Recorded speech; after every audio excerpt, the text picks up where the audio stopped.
Parking's been a problem since the first automobiles came to Chapel Hill more than 100 years ago. And many of you have been complaining about what you have called predatory towing here in town. Well, as Patrick Wright reports, some changes may be coming. We see them all the time.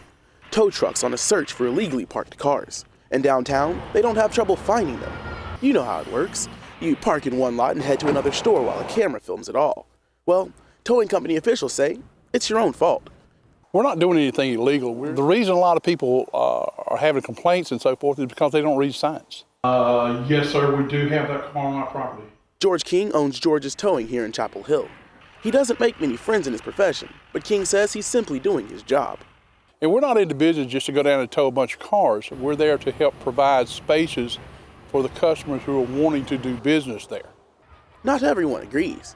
Senior Katie Dyke lost her car in the Noodles & Company parking lot this year. She admits she could have paid more attention, but thinks towers definitely have their own motives. It just seems like they sort of stalk you, and I think they know that students are kind of looking for a place to park, and they know it's easy to tow. Dyke isn't alone.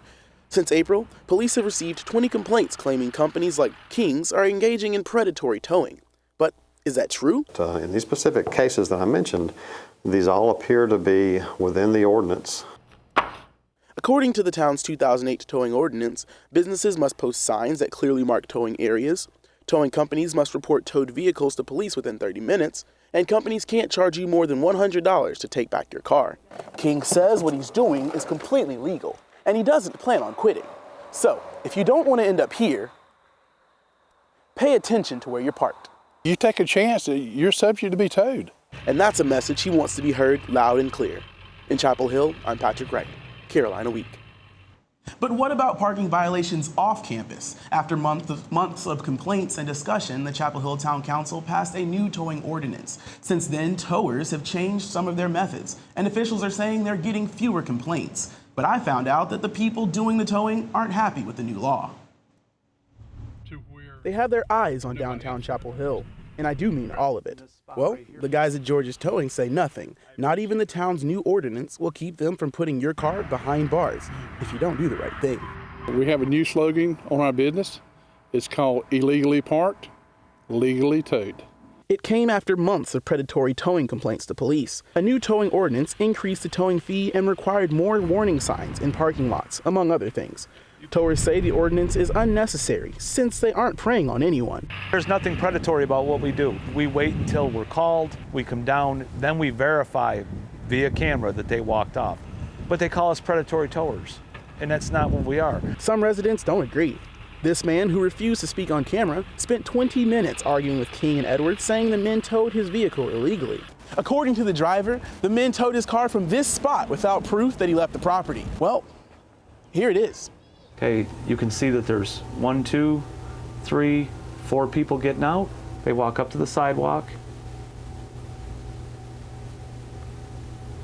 down the sidewalk, and you watch them walk straight up and right off the property. And town officials say useful tools like these surveillance cameras, along with the ordinance, have already eased some of the tension downtown. We had also been having a conversation with the tow companies, and they were responsive.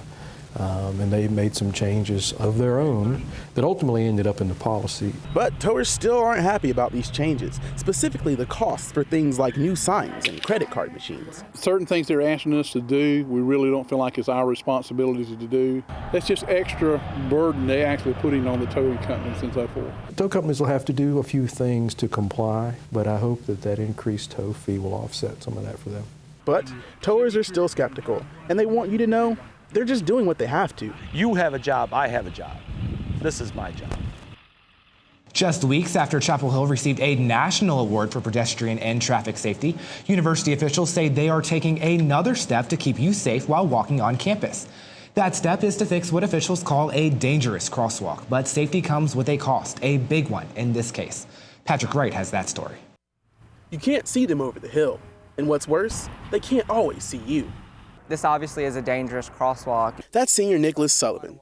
He's the chair of Student Government's Student Safety and Security Committee. Sullivan's committee helped launch a $19,000 project to remodel this crosswalk across from the Smith Center. A company will repaint the lines, put up new signs, and install solar-powered crossing beacons to make it safer for pedestrians. The problem for some students, they're footing most of the bill. Not too happy. $19,000 seems excessive for a crosswalk. Crosswalk's pretty clear and easy to see during the day. Well, Sullivan says the issue isn't what you can see during the day. It's what you can't see at night. It's just rather dangerous at nighttime. The lighting's not that good either. The Safety and Security Committee is working with UNC facilities on the project. The department's landscape architect, Jill Coleman, has helped lead the project, but she declined to an interview on camera. She did say, however, that the department chose the cheapest option, and students should feel good about the decision. Let's break down the numbers. Students are paying about $15,000 for the project. To put that into perspective, that's roughly 50 cents per student. Sullivan says that's a small price to pay for a necessary project. And without the student portion, well, it wouldn't have happened.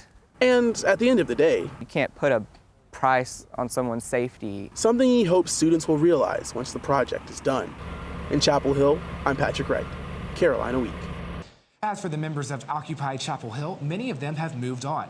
All but two, that is, and officials say occupying the space in front of the post office won't be as easy next time around. Reporter Patrick Wright has that story. 4 weeks ago, you could have gotten lost in this maze of tents outside the post office. Well, today, this is the only visible sign of Occupy Chapel Hill. And these men aren't leaving. Yeah, it's me and him. These are his 2 tents. That's mine. That's Colin.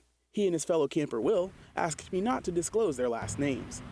Their solo campaign started with Will, who refused to move his tent after occupiers packed up January 10th.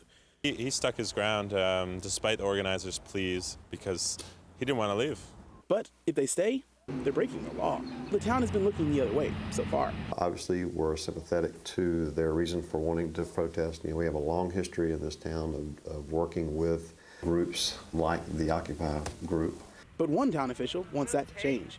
In a January 18th memorandum, town manager Roger Stansel called for officials to enforce the law. That has protesters upset particularly about the ordinance which makes it illegal for 15 or more people to gather on a sidewalk or in a parking lot. That means meetings like this one at the post office would be considered illegal.